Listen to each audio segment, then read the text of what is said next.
Olá, sejam todos muito bem-vindos, muito bem-vindas, iniciando uma nova edição do nosso Café Imobiliário. Café Imobiliário tem por objetivo muita informação, muito conteúdo para aqueles que trabalham, que atuam no nosso mercado, ou para aqueles que investem, que querem comprar um apartamento, uma casa, comprar um imóvel como patrimônio para sua família, como um bem de investimento para você. Hoje nós vamos falar um pouco do Brasil, um pouco da nossa economia e o que sustenta o mercado imobiliário para os próximos anos. A Urbis vem se posicionando, a gente fala muito do que sustenta o mercado imobiliário, do seu ponto de vista de demanda, e que elas ainda são muito reais, que é o bônus demográfico. Até 2050 o Brasil ele tem uma população economicamente ativa muito superior à de crianças e idosos. Isso é demanda para o mercado imobiliário. O país cresce o dobro da média nacional, isso é demanda para o mercado imobiliário, porque as pessoas procuram a sua independência, elas querem sair de casa, é um processo normal, faz parte da nossa vida, esse movimento em que a gente tem aí no percurso da nossa vida.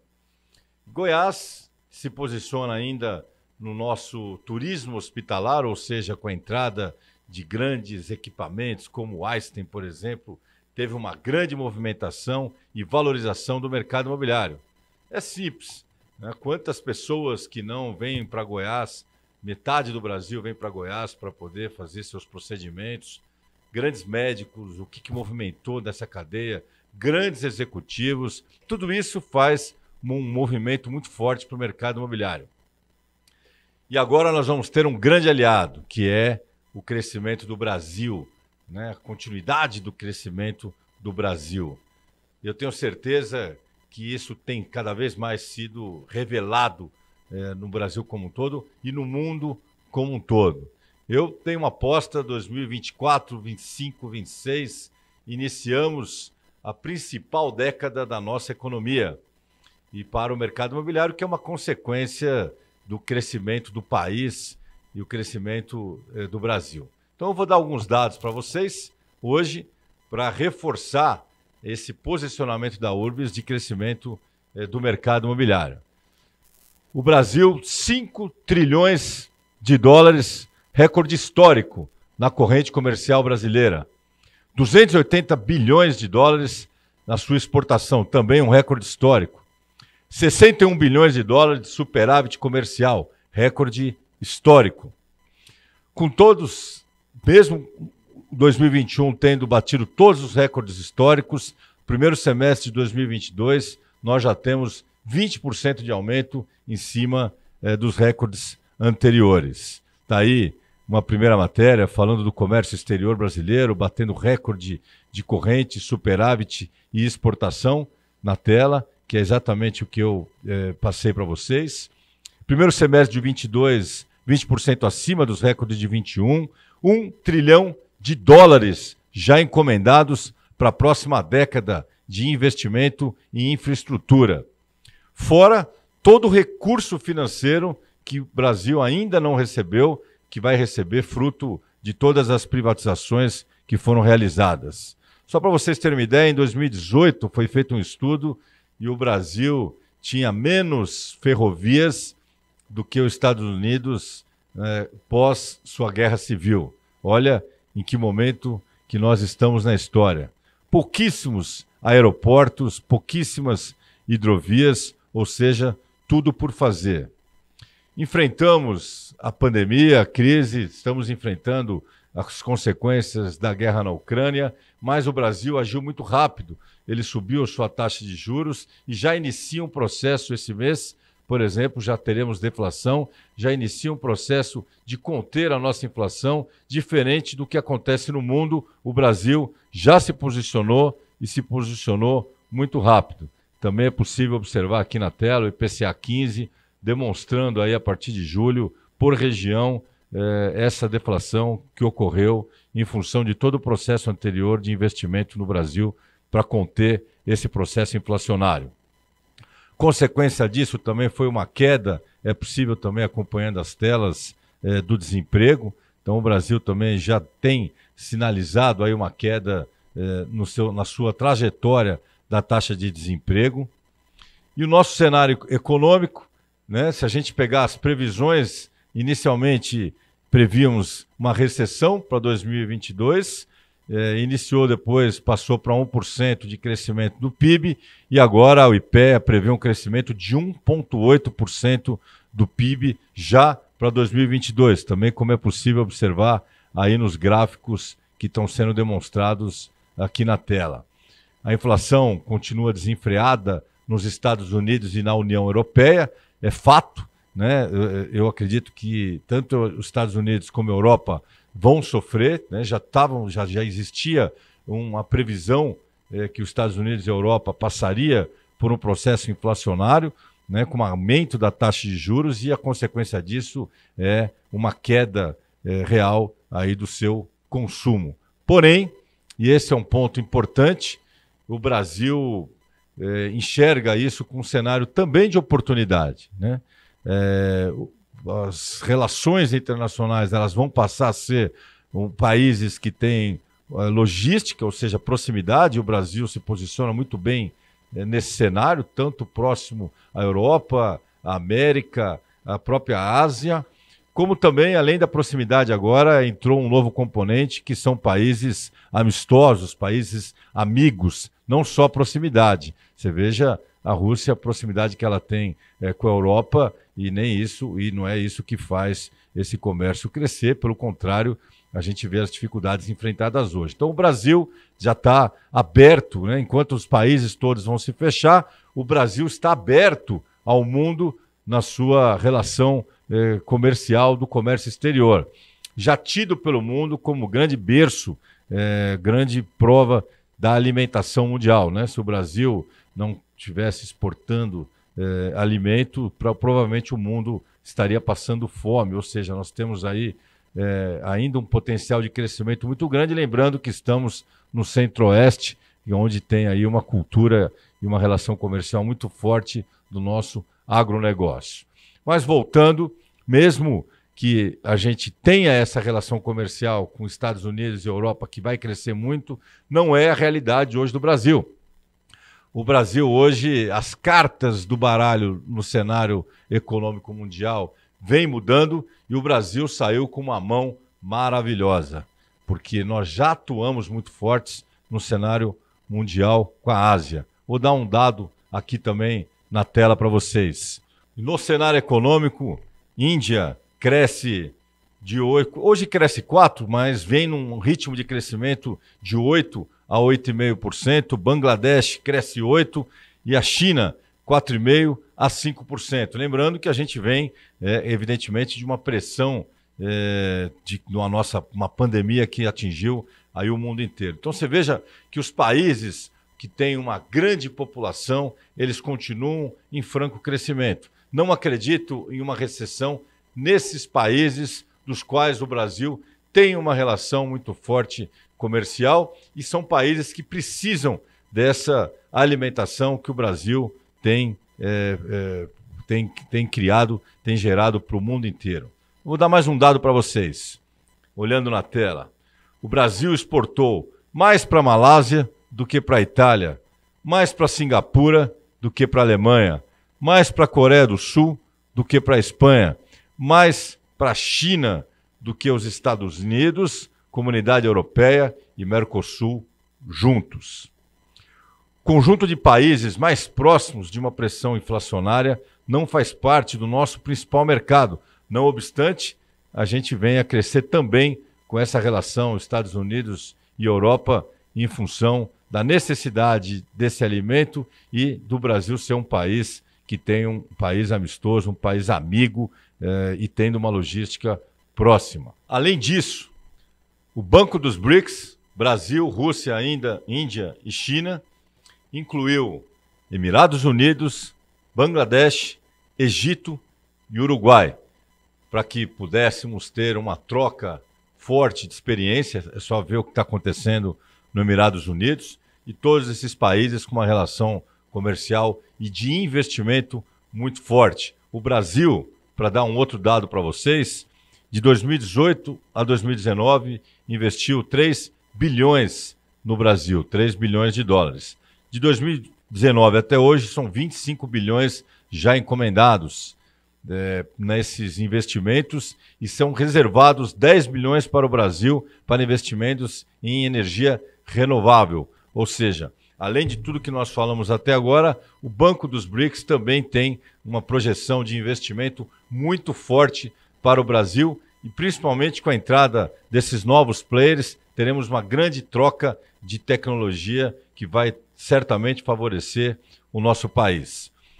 Com tudo isso, o Brasil responde com apenas 1,2% do comércio internacional. Veja o tamanho e o potencial de crescimento que nós temos, uma vez que essa relação do comércio exterior representa aproximadamente 25%, 26% do nosso PIB. É muita coisa e com uma expressão ainda insignificante pelo potencial do nosso país. O Brasil representa, com tudo que exporta à China, uma relação de 4% de importação e exportação na relação comercial com a China. O Brasil representa 4%. Olha o tamanho desse crescimento. A cada 100 dólares trabalhados com a China, apenas 6 dólares com a Índia. E a Índia vai se tornar a maior população mundial em 2023. O país também vem crescendo, vem tendo aumento de renda e vai ser, como foi a China, um país com relações comerciais muito fortes e o Brasil certamente se apropriará disso.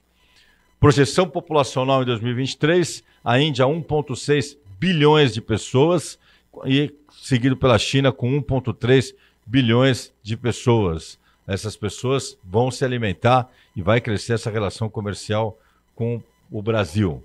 Os países do BRICS representam 43% da população mundial e do PIB. Tivemos um aumento de 31,2% em junho e 29% no primeiro semestre com as exportações e o agronegócio, soja, carne e café. Ou seja, exportações e importações representam 28% do nosso PIB. Lembrando que a nossa relação comercial, né, o percentual nosso de importação e exportação com o mundo representa um pouco mais de 1%. Aí, só para dar uma ideia para vocês, todo o potencial que nós temos de crescimento. Ou seja, com o mundo entrando, né, os Estados Unidos e a Europa entrando em recessão e o Brasil com um potencial de crescimento entre 20% e 25% esse ano no comércio exterior. Falando um pouco de mercado imobiliário nacional. Na tela, por favor, a gente pode observar que em maio de 2022 estamos com 197 bilhões de unidades de valor de VGV financiado. Se compararmos o ano passado, foi o ano histórico do mercado imobiliário, com 206 bilhões, foi uma série histórica, temos uma queda aproximadamente de 10%, que é uma queda extremamente saudável, uma vez que a nossa referência foi histórico do mercado imobiliário. Também na tela, janeiro acumulado 21, 77 bilhões no ano passado, contra 69 bilhões esse ano, os mesmos 10%, que, repito, é um índice extremamente saudável para o mercado imobiliário, uma vez que nós estamos comparando com um ano que foi histórico. É só observar 2020, 19 e 18, o quanto o ano passado cresceu e esse ano vem se mantendo esse crescimento com uma redução apenas de 10%. Crédito imobiliário e poupança em unidades também financiadas, acumulado, em janeiro a maio de 21, 331 mil unidades financiadas contra 293 esse ano. De novo, uma queda pequena, lembrando que a gente está buscando uma base que foi o histórico mais alto da história do mercado imobiliário. E o que é muito importante nessa tela é o saldo que ainda é disponível no SBPE. Então, ele se mantém ainda nos patamares históricos, ou seja, a poupança continua ainda captando, o que é importante para fomentar e alimentar o mercado imobiliário, com 774 bilhões de saldo na poupança para poder de originar os empréstimos do SBPE. Falando um pouco de Goiânia, e aqui já entrando especificamente em Goiânia, unidades lançadas, nós temos comparados 2021 com 2022, é o último gráfico na tela, a gente tem 2.641 unidades lançadas, com VGV de 1.400 esse ano já próximos a 5 bilhões, com 4.000 unidades lançadas contra um VGV lançado de 2 bilhões 728. Já muito próximo para buscar nosso índice do ano passado, que foi de 5 bilhões 132, comparando pro rata 2021 com 2022. Em unidades vendidas, nós temos 3.778 unidades vendidas no ano passado, esse ano já com 4.888. Um VGV de 1 bilhão 613, esse ano 2 bilhões 301. Vou até voltar uma tela, ou seja, nós lançamos um VGV lançado de 2 bilhões 728 e vendido 2 bilhões 301. Então veja que o mercado em Goiânia absorve aquilo que lança, o que gera essa oferta final também muito saudável. Se nós olharmos na tela, nós temos 8.500 unidades de oferta final no SBPE, né, em projetos de médio e alto padrão, e nós temos 1.946 unidades do produto econômico. Ou seja, temos menos ou igual um ano de lançamento imobiliário. Isso é um estoque muito saudável.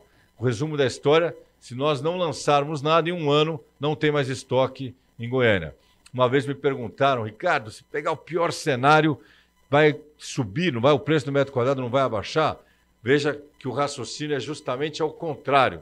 Uma vez que eu não lanço mais unidades, porque num cenário pessimista os incorporadores recuam o seu lançamento, uma vez que eu não lanço mais, eu vou absorver o estoque, absorvendo o estoque, eu não tenho mais unidade a ser vendida no mercado e na relação oferta e demanda eu fico muito prejudicado, porque eu continuo com uma demanda muito grande de compra de imóveis ou uma demanda natural e espontânea em função das premissas como o crescimento habitacional e o déficit populacional, e eu tenho pouquíssimas ofertas. Então, o preço do metro quadrado invariavelmente vai subir. Falar um pouco mais ainda de preço de metro quadrado.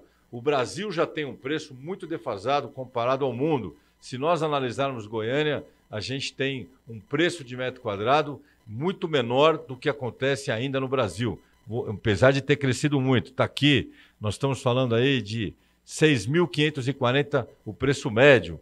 Se a gente analisar na tela o Bueno, 7.535, ou seja, tudo que foi lançado no Bueno, lembrando que o Bueno é um bairro muito grande, ele está com uma média de R$ 7.500 de metro quadrado. Isso demonstra que no alto padrão ele já bate os R$10.000, R$9.000, e no médio econômico a média vai dar R$ 7.500. No Marista, 8.607, é um bairro já mais concentrado no mercado de alto padrão. Aí você vai em outros bairros, Faisalville, Parque Oeste Industrial, o setor oeste, 7.900 o metro quadrado, ou seja, nós já estamos recuperando preço do metro quadrado em Goiânia, e eu quero falar um pouco mais ainda a respeito de valorização do metro quadrado num exercício muito simples. Imaginando que Goiânia continua crescendo praticamente o dobro da média nacional, Goiânia recebe muita gente de fora, recebe um mercado executivo. Todas essas pessoas, ao morarem em Goiânia, vão querer morar onde? Vão querer morar ou de frente para um parque, ou de frente para uma praça, ou nos bairros já consolidados. Uma vez que eu não tenho mais oferta, já é uma realidade nos nossos parques, produtos em frente aos parques, pouquíssima oferta e o preço do metro quadrado dispara. A reposição de mercadoria em Goiânia, praticamente os terrenos já estão, principalmente nos setores já consolidados, já não temos mais terrenos. A formação de terreno vai ser comprando novas casas, o que vai encarecer naturalmente o processo de incorporação. É isso que acontece com outras capitais, um segundo cenário de aumento de metro quadrado real que vai acontecer com a nossa capital. Uma vez que eu tenho pouca oferta naquela região e ainda continua uma demanda crescente, esse metro quadrado vai subir. E um terceiro ponto, que o plano diretor, nosso plano diretor aprovado em Goiânia, ele reduz o potencial de crescimento dos prédios no que diz respeito ao potencial de aproveitamento do terreno. Hoje você tem um limite de aproveitamento do terreno que também vai fazer com que esse terreno custe mais caro e necessariamente isso seja repassado ao consumidor. Esse aumento de preço que nós tivemos dos insumos, o mercado imobiliário ainda não repassou na sua totalidade, os incorporadores, que também vai ter uma pressão pelo aumento do metro quadrado. Ou seja, se você está procurando comprar um imóvel na nossa capital, se está procurando investir no nosso estado, olha com muito carinho, porque a tendência é de valorização, uma vez que o cenário do Brasil aponta potencial enorme de crescimento na próxima década. Então, converse com os nossos corretores, aproveite a oportunidade. Você que é um profissional da Urbis, do mercado, para se aprofundar no mercado imobiliário, estamos à disposição. É um mercado fantástico, que não para de crescer e tem aí um potencial da próxima década fantástico para todo mundo e para todos os profissionais da Urbis. Muito obrigado, espero que vocês tenham aproveitado o conteúdo, aproveitado as informações e que façam bons negócios para vocês e principalmente para os nossos clientes.